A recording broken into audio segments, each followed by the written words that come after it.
So I was born in South Carolina. I am the youngest of two. I was born to a single teenage mom, and my mom was incredible.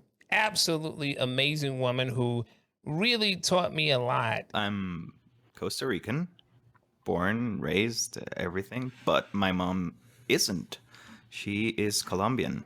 Oh, And we I have three brothers, three older brothers, and we were all raised in a farm, basically, far away from the town, basically. I'm Californian, the far off land of California. I was born in Los Angeles, North Hollywood, specifically in Southern California, and that's where I grew up.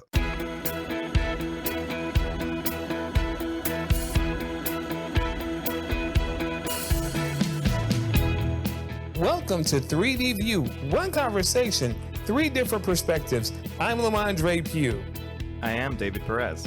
And I'm Richard Strides. Thank you for joining us. Today we want to have a getting to know you session.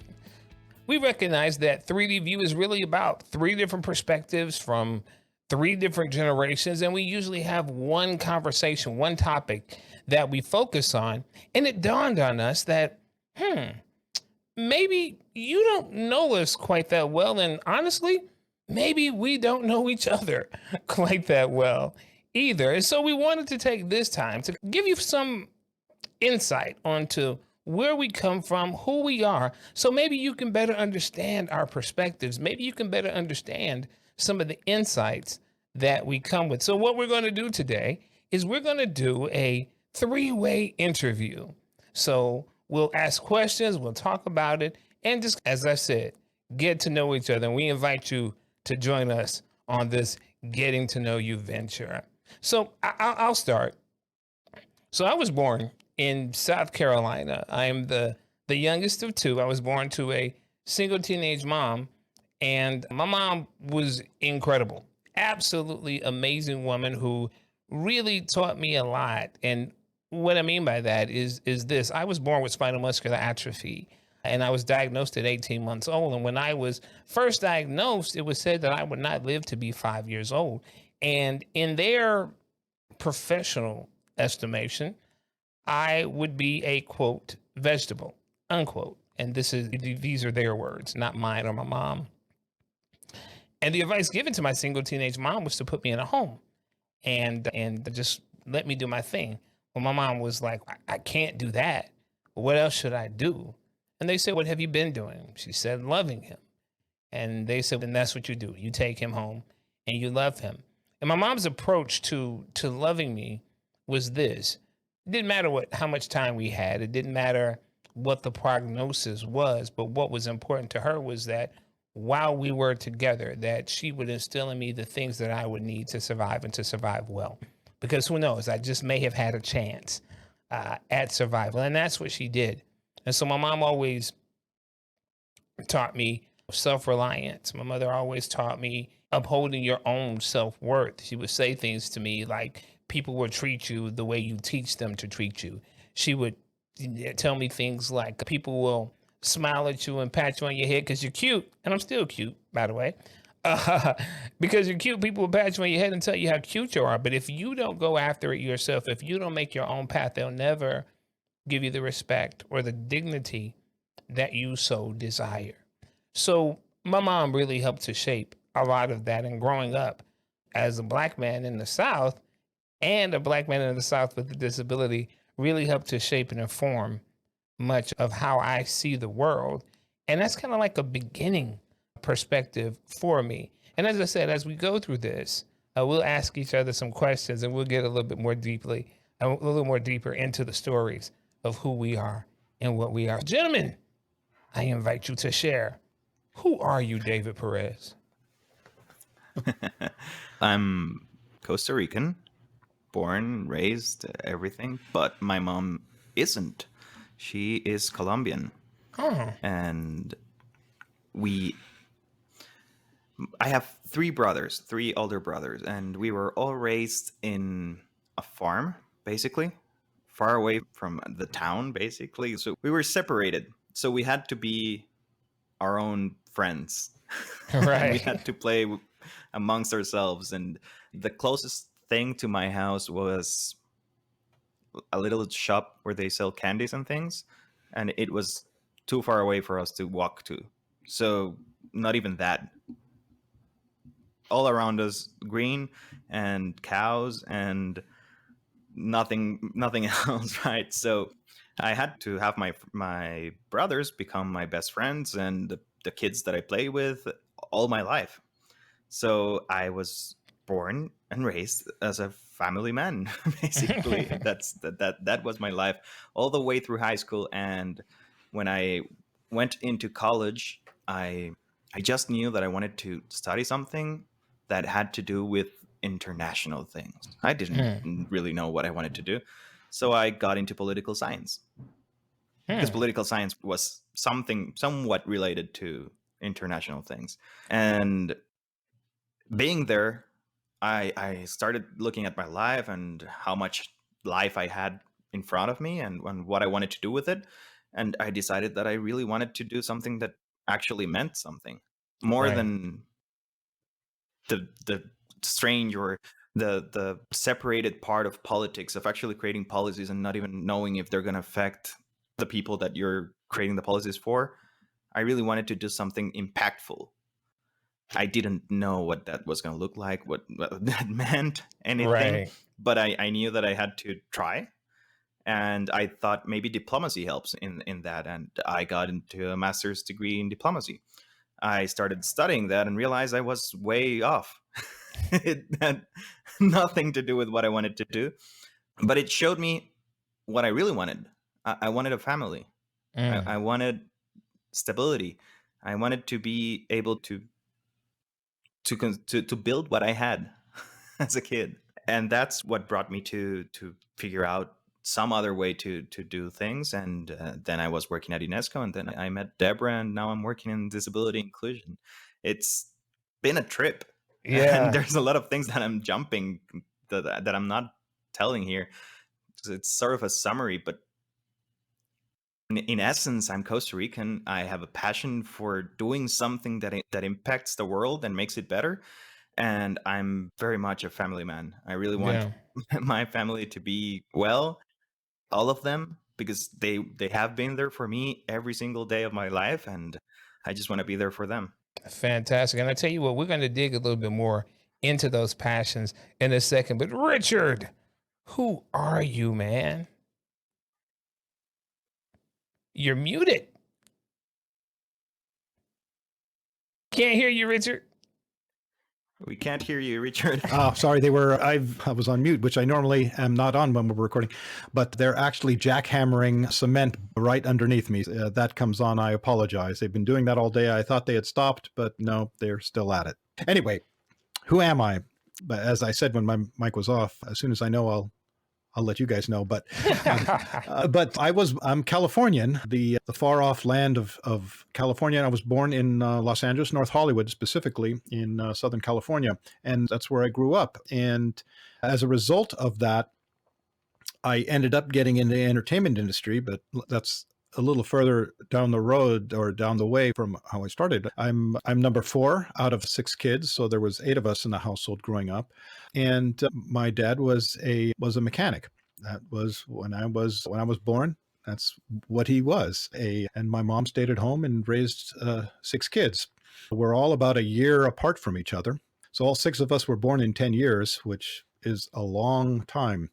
So my mom had her hands full, and I think growing up it was certainly no luxury or no independent wealth, and it was tough growing up. Everything was stretched to the absolute limit. Shoes went through all 6 of us. It was tough times, and similar to David, like you said, we as a result of that, the schools that my mom was insistent that we went to were parochial schools, which were at the time and in the area we were at, the better schools, the college prep schools, if you will. And so that's where all the resources went to, which was great, except for the class system that existed in schools from an economic standpoint. We were in the same class, but nowhere near the same class. And to put that in perspective, I went to school in the area of Toluca Lake and Hollywood, where there was, or I'm sorry, North Hollywood, and where I went to school with famous kids, actors' kids. This were the kids that I went to school with, and so as a result, it was obvious that we were not part of the same group, and we always had to defend who we were and why we were there, because kids are cruel. They didn't think we belonged. To help pay for that, because it was expensive, we actually worked, which I don't know if that system exists anymore, but we actually worked in the school to help pay for the tuition. I worked in the library and I worked in the cafeteria, scraping food off trays during lunchtime. And I wasn't the only one, all of us did, all of us. So from a very early age, work and work ethic was something that was just instilled into us, that there was nothing given. Everything had to be earned and worked for to attain.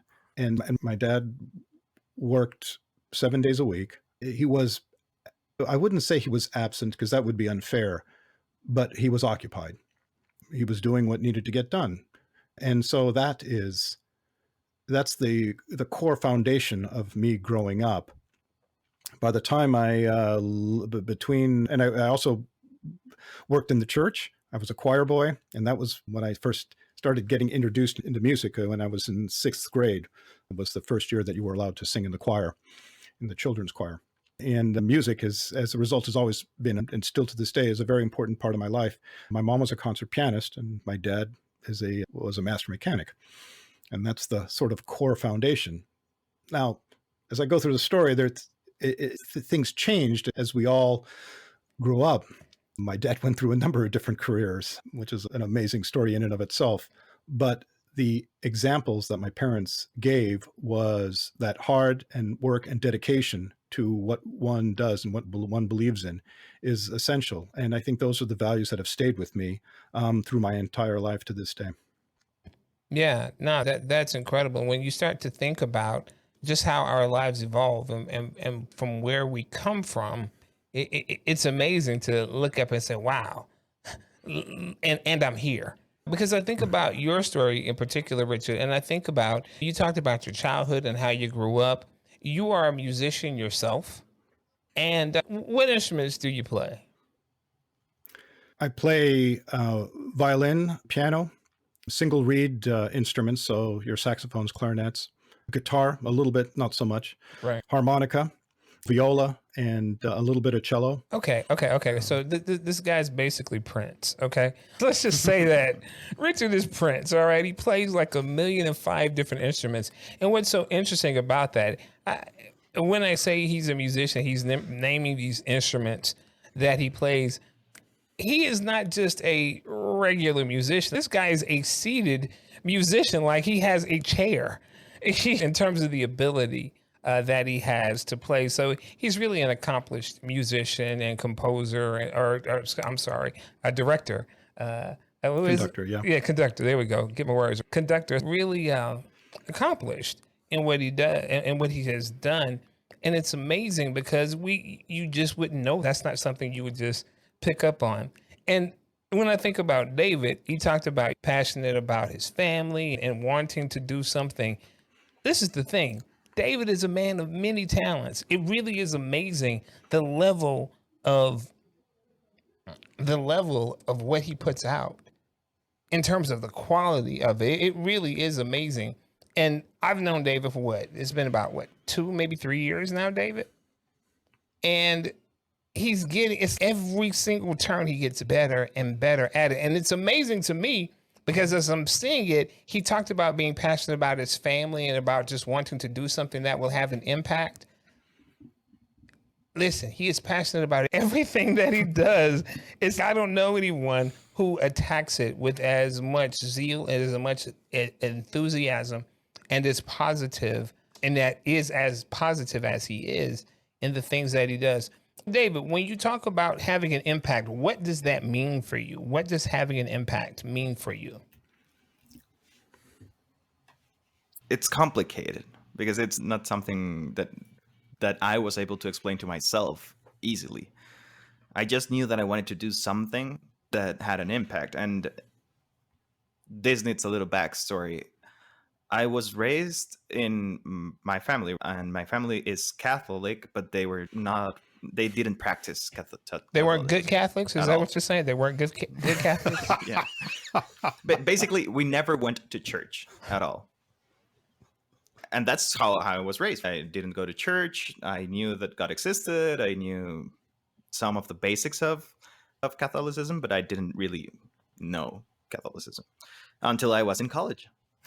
And I decided by myself to go through all the process of actually becoming a full-fledged Catholic.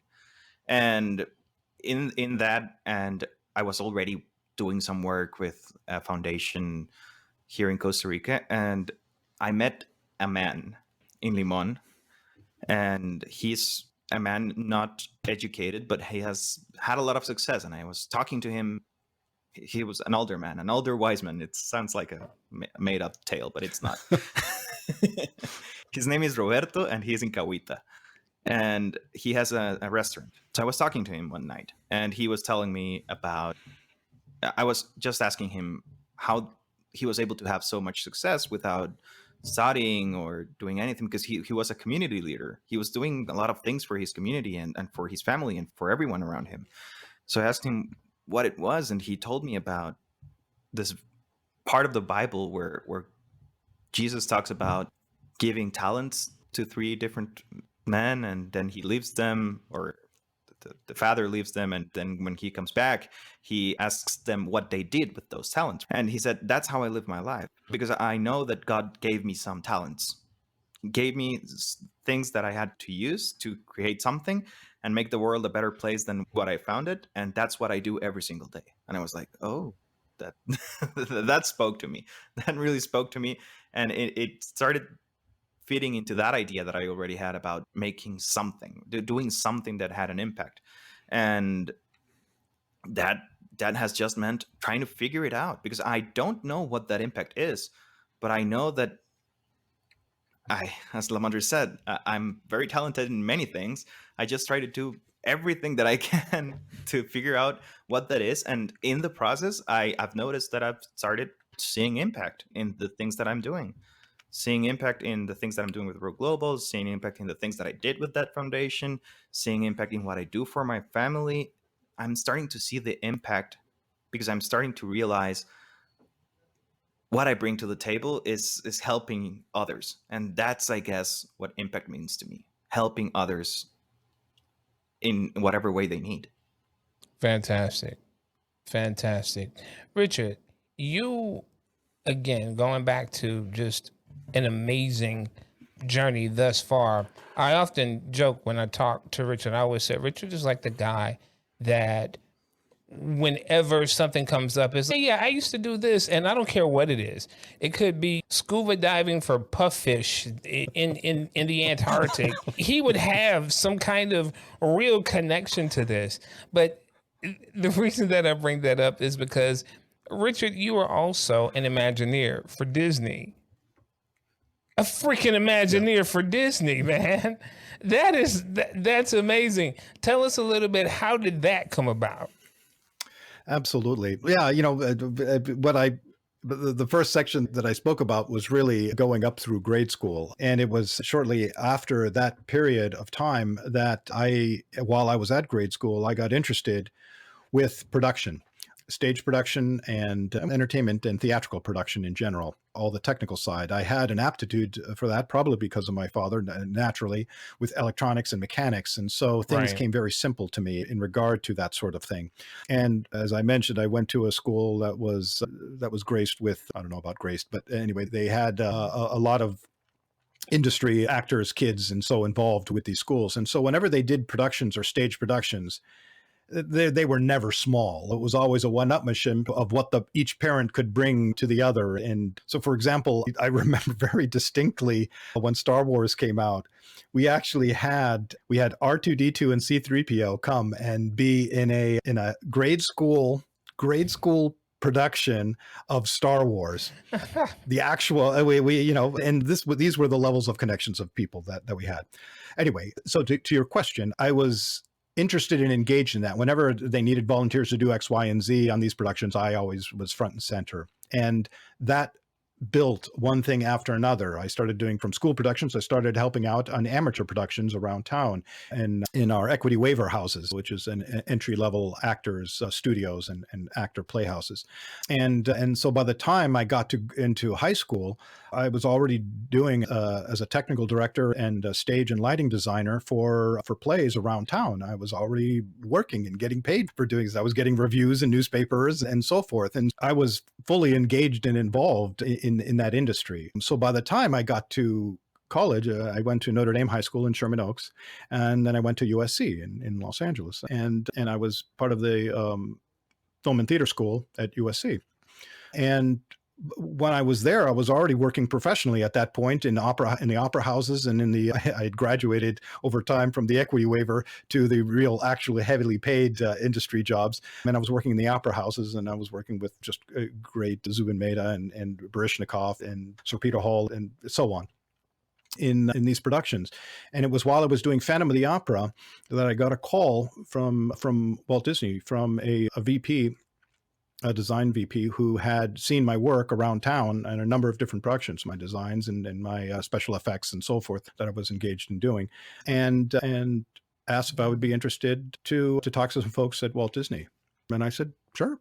That's the way you sort of floated from job to job. While you were in a job, you would get calls and prepare for the next job. So I would go from gig to gig, using the vernacular of the industry. So I would rarely have gaps in between, because I'd have some jobs lined up so that when I was finished when that show would close, I would already be working on the next one. And sometimes they would overlap.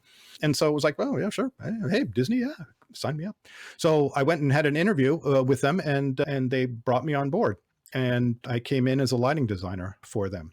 And I was there for a dozen years, working on everything from restaurants, shops, rides, and attractions, and helping design and develop 4 theme parks from scratch with them all over the world. And see, and that's the amazing part. When you think of Disney, you think of actually working for Disney. You made the magic in the Magic Kingdom. You were the magic maker when you think about that. And from that, you went on to create theme parks all over the world. And that's pretty awesome, man, to think about where you began. As you said, your mom was a stay-at-home mom, even though she was an accomplished pianist.